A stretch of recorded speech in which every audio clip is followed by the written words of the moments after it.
जिससे मल्टीप्लाई करें वही आता है। यानी 1 को मल्टीप्लाई करने से आउटपुट चेंज नहीं होना, तो अब लिखने में अगर मैं नहीं लिख रहा तो उससे मुराद है कि 1 मल्टीप्लाई हो चुका है। तो ये क्या आ गया, -1 जी प्लस आयोटा √3/2, और ये डॉट से मुराद यही है ना मल्टीप्लाई। मैंने सिर्फ आप लोगों को जरा क्लियर करने के लिए यहाँ पे ये साइन यूज किया है, -1 माइनस आयोटा √3/2। यानी इस 2 स्टेप में और इस स्टेप में क्या फर्क है, इस वाले स्टेप में मैंने सिर्फ 1 को मल्टीप्लाई किया है इसके साथ, जबकि ये वाला मैंने वैसे ही लिख दिया है। लेकिन वैसे मैथमेटिक्स में ये अंडरस्टूड है कि अगर तीनों को मैंने मल्टीप्लाई किया और इसमें मैंने 1 को मल्टीप्लाई करके आउटपुट लिखी, तो ये वैसे का वैसे ही रकम आ गई। ठीक है, अब आप मुझे एक बात बताएं, फिर वही चीज़ है कि आपकी याद दहानी के लिए एक फार्मूला,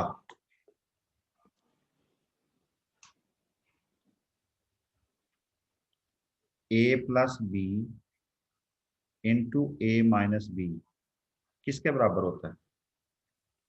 ए का स्क्वायर माइनस बी का स्क्वायर।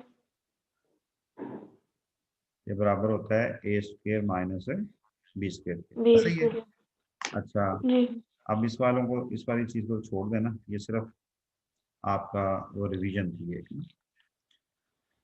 हाँ, मुझे ये बताएं कि अगर a से मुराद -1 हो और b से मुराद आयोटा √3 हो, देख लो इधर भी a से मुराद -1 हो और b से मुराद आयोटा √3 हो, एक रकम जमा की दूसरी रकम वो माइनस की, तो ये ऐसे ही नहीं है, ये जमा की और ये माइनस की, तो दिस इज इक्वल टू, यानी यहाँ से मैं आगे आ गई, वो सिर्फ फार्मूला था।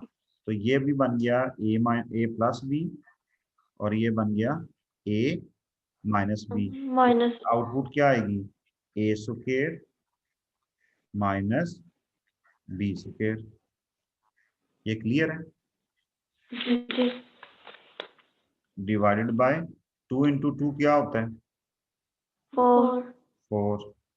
दिस इज इक्वल टू -1 का स्क्वायर +1 माइनस, दो रकमें हैं ना, दोनों का स्क्वायर हो रहा है, तो आयोटा स्क्वायर और स्क्वायर स्क्वायर रूट से कैंसिल हो गया, यहाँ पे क्या रह गया 3 divide by 4।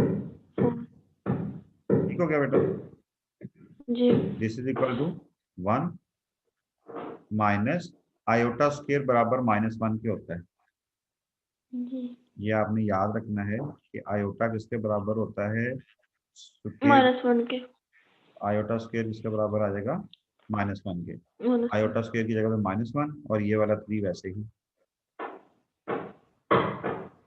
This is equal to 1 -1 को 3 से मल्टीप्लाई करेंगे तो आंसर क्या आएगा, -3।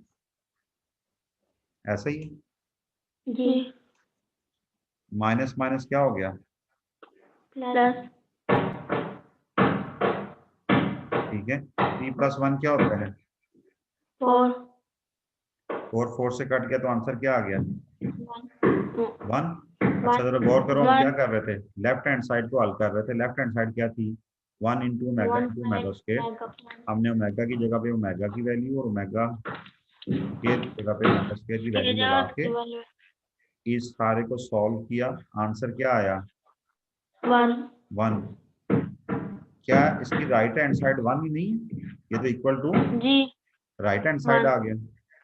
जी ठीक हो गया बेटा? लेफ्ट हैंड साइड तो जी साबित हो गया, क्या साबित हुआ, लेफ्ट हैंड साइड इक्वल